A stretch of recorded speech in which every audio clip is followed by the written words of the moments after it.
Gini ya. Ini kepalanya ke sini. Kepalanya ke sini. Kepalanya ke sini ya. Di sana ya. Ya. Begini ya. Nah, kemudian sini. Ini makamnya. Nah, ini makam Sayyidina Abu Bakar. Ini makam Rasul. Ini makam Sayyidina Abu Bakar. Pinjam HP. Satu HP. Biar ibu jelas. Di sini ada makam Sayyidina Abu Bakar. Ini begini nih makamnya. Gini ya. Gini ya. Oke, satu HP lagi kasih saya. Ini makam Sayyidina Umar Ibn Khattab begini. Paham Pak Ibu? Paham ya? Ambil lagi. Dahulu makam ini Rasul begini, ini ada tempat tidurnya Sayyidah Aisyah. Masya Allah. Jadi bangun tidur ngelihat makam Rasul. Ketika bangun tidur ngelihat makam Rasul.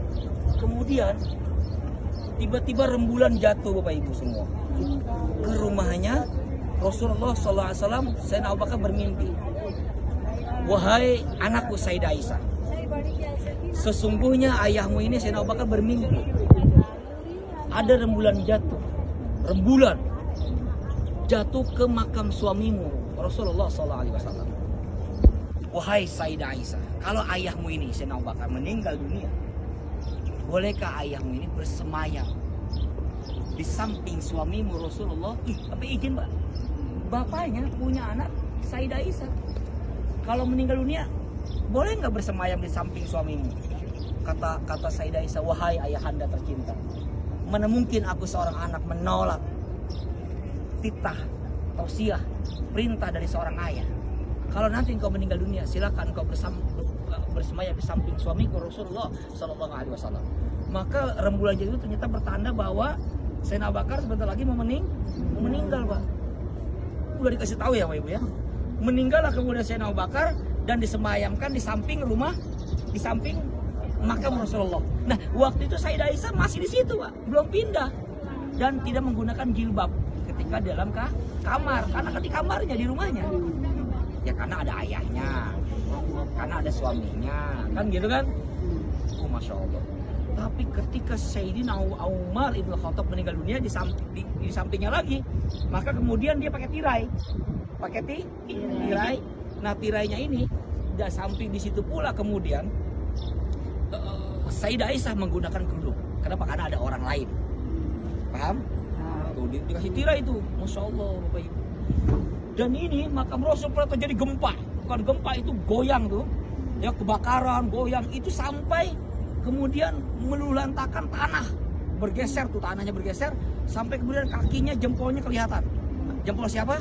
Jempol Sayyidina Umar Ibn Khattab. Masya Allah. Kalau jempolnya Sayyidina Umar Ibn Khattab awet, bagaimana dengan kakinya Sayyidina Abu Bakar? Bagaimana dengan wajahnya Rasulullah Sallallahu Alaihi Wasallam, Bapak Ibu? Masya Allah. Ya, maka kemudian disinilah sebenarnya Sayyidah Aisyah juga merasa ingin sekali dia bersemayam di samping suaminya. Tapi karena Sayyidina Umar meminta dan ada ucapan dari Rasul, dipersembahkan. Rela, jasadnya, raganya direlakan. Biarkanlah bersemayam di mana? Baki. Di Baki. Masya Allah. Kalau Khadijah di mana, Ustaz? Khadijah di Ma'la. Nanti saya ceritakan bagaimana Sayyidah Khadijah, kecintaannya. Oh, luar biasa. Ini romantika yang paling luar biasa. Nanti saya ceritakan sejarahnya ya. Saat nanti di Mekah. Oh, di Mekah. Mekah itu saya ceritakan bagaimana romantika Sayyidah Khadijah. Jadi Bapak Ibu jangan berpikir suami kawin lagi itu sudah Nabi, sudah Rasul. Kalau mau bicara sudah Rasul, bukan hanya malam Jumat. Kalau bukan hanya sudah Rasul, itu bukan hanya menikahi 2-3 istri. Kalau mau bicara sunnah Rasul, itu ikuti sunnahnya Rasul ketika bersama Sayyidah Khadijah. Dan Rasulullah itu tidak pernah menikah dengan wanita-wanita lain ketika masih ada Sayyidah Khadijah. Kecintaannya. Ketika Rasulullah bersama Sayyidah Khadijah tidak pernah terbesit untuk pernah menikah. Dan Rasul pernah berkata bahwa Sayyidah Khadijah lah orang yang tidak bisa dibandingkan dengan wanita manapun, coba. Masya Allah. Hatta Sayyidah Aisyah, hatta Hindun, itu istri-istri Nabi yang lainnya tidak pernah dibanding-bandingkan dan tidak pernah bisa dibandingkan dan tidak pernah bisa di apapun Sayyidah Khadijah. Bahkan kata Rasulullah ketika Sayyidah Khadijah meninggal, wahai sang penggali kubur, siapa yang engkau makamkan istrimu? Siapa dia? Sayyidah Khadijah binti Khuwailid. wahai sang penggali kubur, ketika engkau menguburkan jasad istriku Sayyidah Khadijah binti Khuwailid, sama halnya engkau menguburkan separuh jiwaku pergi bersama kepergian istriku tercinta. Masya Allah, itu maka dinyanyikan oleh Anang. Separuh jiwa pergi. Nah itu tuh diambil tuh, benar itu Pak. Itu diambil syairnya. Separuh jiwa pergi, karena dia sampai itu dia nggak mau nikah lagi. Wahai Umar, Abu Bakar, mulai saat ini aku tidak akan menikah kembali. Jangan wahai Rasul, kalau engkau tidak menikah maka akan menjadi sunnah untuk umatmu. Jadi ketika Rasul bersama Sayyidah Khadijah, tidak ada Aisyah, tidak ada Hindun, tidak ada Maria Al-Qibtiyah. Oh, sang setia Rasulullah. Maka kalau masih punya istri pertama, jangan coba-coba untuk menikah kembali. Iya, Allah ta'dilu fawahidatan. Ya, jangan menikah kembali kecuali isinya udah gak ada. Langkahi dulu mayatku katanya. Bisa dipahami? Nah, itulah yang disebut dengan sunnah roh. Ini orang nggak tahu sunnah Rasul isi kedua, sunnah Rasul isi ketiga, dia kagak tahu sejarahnya. Betul nggak Ibu? Jadi memahami sejarah itu penting, bukan hanya sepenggal. Kalau mau sunnah Rasul, istrinya udah meninggal. Iya, kayak Mawar tuh mengikuti sunnah Rasul ya, sama Bangladesh berdua. Ya, itu internet aja ya. Ya ini ya. Kemudian Raudoh, ayo ke Raudoh. Ini penting.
Kepalanya ke sini ya. Di sana ya. Ya. Begini ya. Nah, kemudian sini. Ini makamnya. Nah, ini makam Sayyidina Abu Bakar. Ini makam Rasul. Ini makam Sayyidina Abu Bakar. Pinjam HP. Satu HP. Biar ibu jelas. Di sini ada makam Sayyidina Abu Bakar. Ini begini nih makam. Ini ya. Ini ya. Oke. Satu HP lagi kasih saya. Ini makam Sayyidina Umar Ibn Khattab begini. Paham Pak Ibu? Paham ya? Ambil lagi. Dahulu makam ini Rasul begini, ini ada tempat tidurnya Sayyidah Aisyah. Masya Allah. Jadi bangun tidur ngelihat makam Rasul. Ketika bangun tidur ngelihat makam Rasul. Kemudian tiba-tiba rembulan jatuh Bapak Ibu semua ke rumahnya Rasulullah SAW. Sayyidina Abu Bakar bermimpi, wahai anakku Sayyidah Aisyah, sesungguhnya ayahmu ini Sayyidina Abu Bakar bermimpi ada rembulan jatuh ke makam suamimu Rasulullah SAW. Wahai Sayyidah Aisyah, kalau ayahmu ini Sayyidina Abu Bakar meninggal dunia, bolehkah ayahmu ini bersemayam di samping suamimu Rasulullah? Tapi izin Pak, bapaknya punya anak Sayyidah Aisyah. Kalau meninggal dunia, boleh nggak bersemayam di samping suamimu?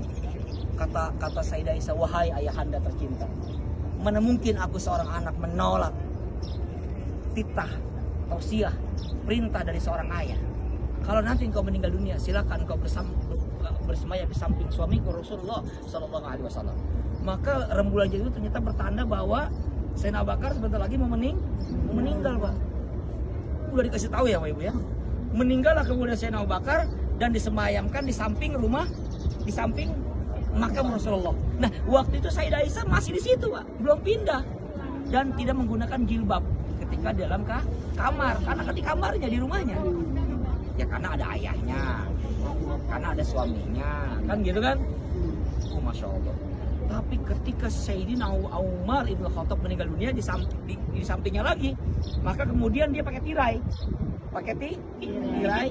Nah tirainya ini di samping di situ pula kemudian Sayyidah Aisyah menggunakan kerudung. Kenapa? Karena ada orang lain. Paham? Tuh dikasih tirai itu, Masya Allah Bapak Ibu. Dan ini makam Rasul pernah terjadi gempa. Bukan gempa, itu goyang tuh. Ya kebakaran, goyang. Itu sampai kemudian melulantakan tanah. Bergeser tuh, tanahnya bergeser. Sampai kemudian kakinya, jempolnya kelihatan. Jempol siapa? Jempol Sayyidina Umar Ibn Khattab. Masya Allah. Kalau jempolnya Sayyidina Umar Ibn Khattab awet, bagaimana dengan kakinya Sayyidina Abu Bakar? Bagaimana dengan wajahnya Rasulullah SAW, Bapak Ibu? Masya Allah.